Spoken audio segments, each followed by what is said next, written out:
ये है सशक्त प्रदेश और आप देख रहे हैं एसपी न्यूज 24, सच की आवाज सच के साथ। डॉक्टर भीमराव अंबेडकर साहब के नाम को बेचकर राजनीतिक दलों ने अपनी पार्टी, परिवार और पैसे को बढ़ाया। Shashi Pratap Singh, national equal party राष्ट्रीय अध्यक्ष शशि प्रताप सिंह ने डॉक्टर भीमराव अंबेडकर साहब के परिनिर्वाण दिवस और कैंप कार्यालय पर प्रदेशर PCF प्लाजा पर मनाया। शशि प्रताप सिंह ने कहा कि 68वें अंबेडकर साहब की मृत्यु पर उनका शोक मनाते आ रहे हैं, लेकिन कुछ लोगों ने बाबा साहब के नाम पर राजनीतिक पार्टी बनाकर और अनुसूचित जाति के नाम पर उस समाज को लूटने व बेचने का काम कर रहे हैं। इसकी शुरुआत मानवर कांसी राम ने, BS4 बामसेब, बहन मायावती ने बसपा, रामदास अठावले, चंद्रशेखर रावण, आजाद समाज पार्टी, रामविलास पासवान, चिराग पासवान तथा अनगिनत स्वार्थी लोगों ने पार्टी बनाकर अपने घरों और परिवार और अपने को बढ़ाया है। अनुसूचित जाति को वोट बैंक और कैश बैंक बनाकर आज भी लूट रहे हैं। दलित कहकर उनको कभी शिक्षित व शिक्षा दिलाने के प्रयास नहीं किया। बहन मायावती और चंद्रशेखर रावण ने तो दलित समाज को राजपूत, भूमिहारों, ब्राह्मणों, लाला बनियों से छुआछूत की गलत भावनाओं समझकर आपसी भाईचारे को खत्म किया है, जबकि समाज में ऐसा कहीं नहीं हो रहा है। आज क्या कुछ कहा राष्ट्रीय अध्यक्ष शशि प्रताप सिंह ने, देखते हैं ब्यूरो रिपोर्ट। और बाबा साहब ने मरते दम तक इस प्रयास को छोड़ा नहीं, लेकिन बाबा साहब के मृत्यु काल के बाद बाबा साहब के जाति के नाम पर बाबा साहब को मानने जाने वाले लोग, अपने आप को अनुसूचित जाति और दलित बताने वाले लोगों ने बाबा साहब का फोटो को लगाकर और राजनीतिक दल बनाने का काम किया। और राजनीतिक दल बनाकर सबसे ज्यादा अगर शोषण किया तो उन्हीं के जाति का, अनुसूचित जनजाति, अनुसूचित जाति, दलित जाति, गरीब जाति का भी सबसे ज्यादा शोषण किया। दरवाजे दरवाजे घूमकर 10 रुपया, 20 रुपया, 50 रुपया, 100 रुपया चंदा इकट्ठा करने का काम किया। और 3 बार मायावती जी मुख्यमंत्री बन गई इसी दलित के नाम पर।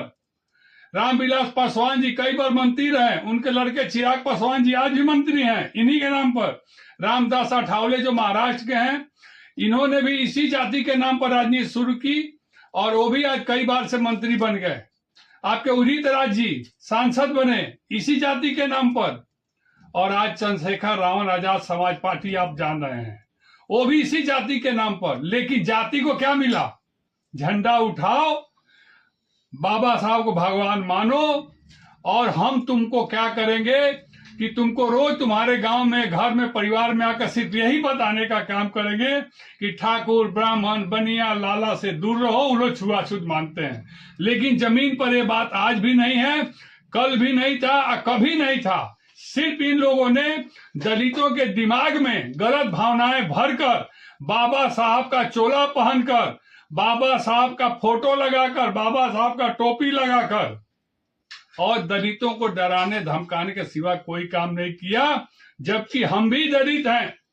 दलित का मतलब जो शिक्षा में पिछड़ गया वही दलित है ना, जो पैसे से कमजोर वही दलित है। हर समाज में इस तरह के लोग हैं, लेकिन इन लोगों ने अपनी राजनीतिक रोटी सेकने के लिए अपनी बेटी, बेटा, अपना पेट, अपनी पत्नी, अपना परिवार, अपनी पार्टी, अपने पद को बढ़ाने के लिए दलितों का उपहास किया, दलितों का शोषण किया, इससे झंडा उठवाया, इनसे ताली बजवाया, घर घर घूमकर चंदा उतरवाया, लेकिन इन लोगों को दिया कुछ नहीं।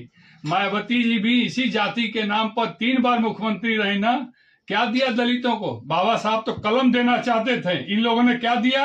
कुछ नहीं। बस झंडा लो, डंडा लो, आ जाओ लखनऊ, चल चलो दिल्ली, चल चलो बंबई।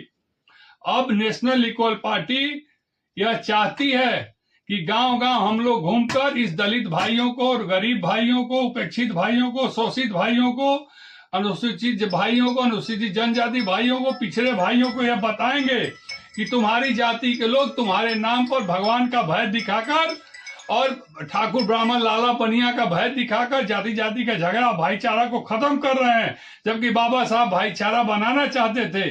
और हम लोग इन लोगों का पर्दाफाश करेंगे और इन लोगों को बताएंगे कि तुम राजनीति जो कर रहे हो गलत कर रहे हो और हम जो कर रहे हो सही कर रहे हैं।